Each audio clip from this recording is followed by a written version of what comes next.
The Sahel's seismic shift, a new dawn for Africa. The air in Bamako crackles with anticipation. Leaders from Mali, Niger, and Burkina Faso gather. Their purpose? To forge a new path for the Sahel. This is no ordinary summit. It's a rebellion against the old order. A declaration of independence from Western influence. The birth of the Alliance of Sahel States, or AES, marks a turning point. For too long, the Sahel has been a playground for foreign powers. France, the United States, and others have sought to control its destiny. But now, a new wind blows across the dusty plains. The people of the Sahel are standing up. They're saying enough to outside interference. The AES is their vehicle for change. This alliance is more than just a political agreement. It's a dream of what could be. The eyes of the world are now fixed on the Sahel. Shadows over the Sahel, a region in crisis. The Sahel is a land of contrasts.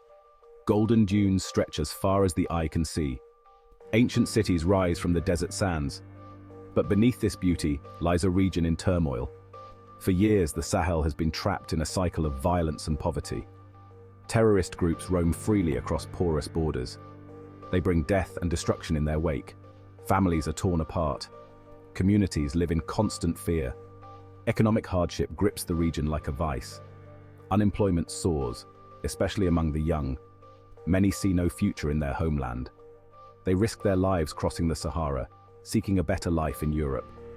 But for most, the dream of prosperity remains just that, a dream. The wealth gap widens. Frustration and anger simmer just below the surface. Climate change adds fuel to the fire. The Sahel is warming faster than the global average. Droughts become more frequent, more severe. Crops wither in the fields. The very land that has sustained life for millennia now threatens to become uninhabitable. Birth of a new alliance, the AES emerges. In the heart of West Africa, a new alliance is born. The leaders of Mali, Niger, and Burkina Faso come together. They share a common vision, a Sahel that is strong, secure, and sovereign. The Alliance of Sahel States, or AES, is their answer to years of foreign domination. It's a bold step towards self-determination, a declaration that Africa can solve its own problems. The formation of the AES is not a decision taken lightly. These nations have suffered under the yoke of neo-colonialism for too long. They've watched as foreign powers played games with their futures. France, the former colonial master, has been particularly active. Its military presence, ostensibly to fight terrorism, has become a source of resentment. The people of the Sahel are asking, who really benefits from this intervention? The AES represents a radical break from the past. It's a rejection of the old ways of doing things. No more will these nations dance to the tune of Western powers. They're determined to take control of their own security, to build their own economies. Rejecting the old guard, AES versus ECOWAS. The formation of the AES sends shockwaves through West Africa. It's a direct challenge to ECOWAS, the regional bloc that has long dominated the scene. ECOWAS, with its ties to Western powers, suddenly finds itself on the back foot. The AES accuses it of failing the people of the Sahel, of being a tool for foreign interests. The gloves are off. A new era of regional politics has begun. ECOWAS has been a fixture in West African affairs for decades. It's played a role in peacekeeping, economic integration, and political mediation. But many in the Sahel see it as part of the problem, not the solution. They point to its inability to address the region's deep-seated issues. Its sanctions on Mali after the 2020 coup were particularly controversial. Many saw them as punishing ordinary people, not the military rulers. The AES offers a different vision. It promises to put the interests of the Sahel first. No more kowtowing to foreign powers. No more policies dictated from afar. The stage is set for a battle of ideas and influence. Security, sovereignty, and self-determination. At the heart of the AES lies a burning desire for security. The Sahel has been plagued by violence for too long. Terrorist groups like Boko Haram and Al-Qaeda in the Islamic Maghreb roam freely. They exploit porous borders and weak state institutions. The AES promises a new approach, a united front against these threats. No more relying on foreign troops. The Sahel will defend itself. But security is about more than just fighting terrorists. It's about sovereignty, the right of nations to control their own affairs. For years, the Sahel has been a chessboard for great power politics. France, the US, and Russia have all vied for influence. The AES says, no more. These nations will decide their own fate. They'll choose their own allies, make their own decisions. It's a powerful message of self-determination. The alliance speaks of building a common defense strategy, of sharing intelligence and resources, of creating a united military force. It's an ambitious plan, but it faces huge challenges. Can these nations overcome their historical differences? Can they build the trust needed for true cooperation? The stakes couldn't be higher. Economic integration, building a stronger Sahel. The AES isn't just about security, it's about prosperity. The alliance knows that true independence requires economic strength. For too long, the Sahel has been trapped in poverty. Others exploit its vast resources. The AES promises change. It talks of economic integration, of building a common market, of harnessing the region's potential for the benefit of its people. The vision is bold. A Sahel, where goods and people move freely across borders, where trade flourishes, where local industries thrive. The alliance speaks of joint infrastructure projects, roads, railways, energy networks, all connecting the region like never before. It's a dream of a Sahel that's not just surviving, but thriving. A region that can stand on its own 2 feet.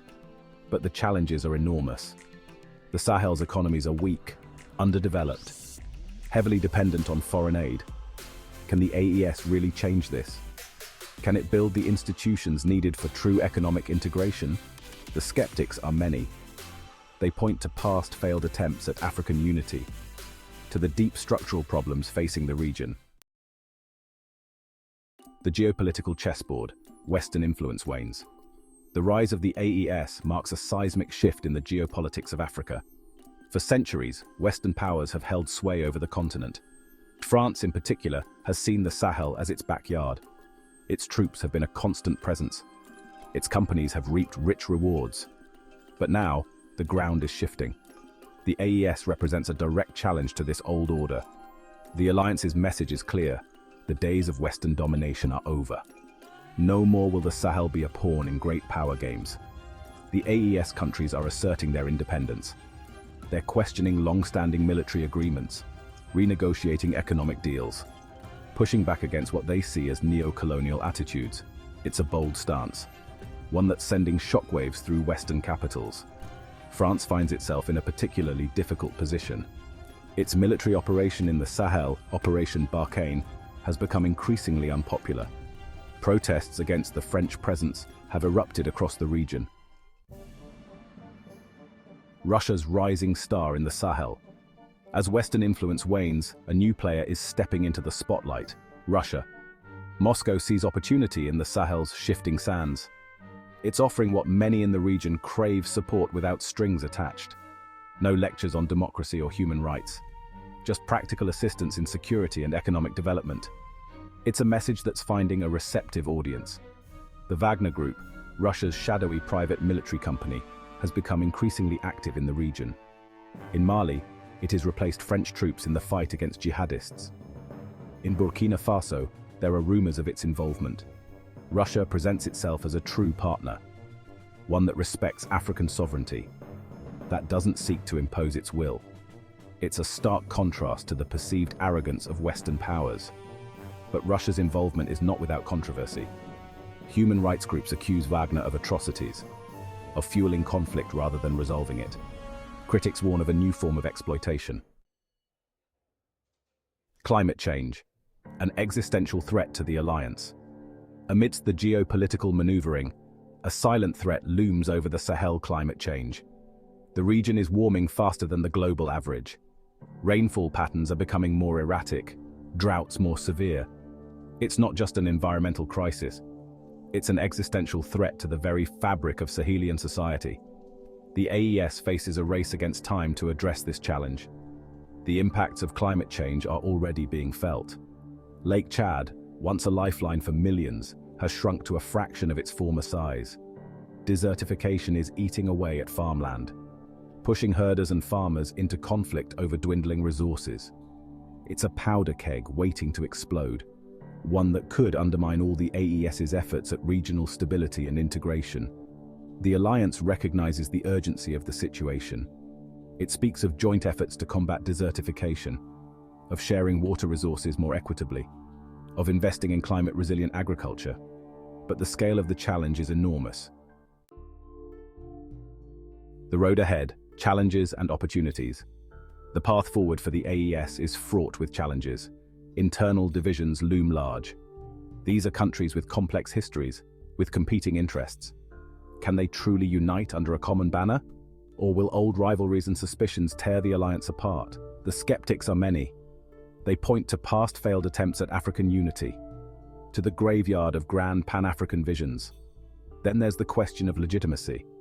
The AES countries are all led by military governments that came to power through coups. How can they speak of sovereignty and self-determination when they themselves lack democratic mandates? It's a contradiction that the alliance must grapple with, one that could undermine its credibility on the world stage. External pressures also pose a threat. The West may have lost influence, but it hasn't given up. The Sahel is at a crossroads. The AES represents a bold new vision for the region, but its success is far from guaranteed. The challenges are immense, but so are the opportunities. Like and subscribe for more in-depth analysis on the Sahel, the BRICS, and the future of global geopolitics. Share your thoughts in the comments. What do you think the future holds for this region?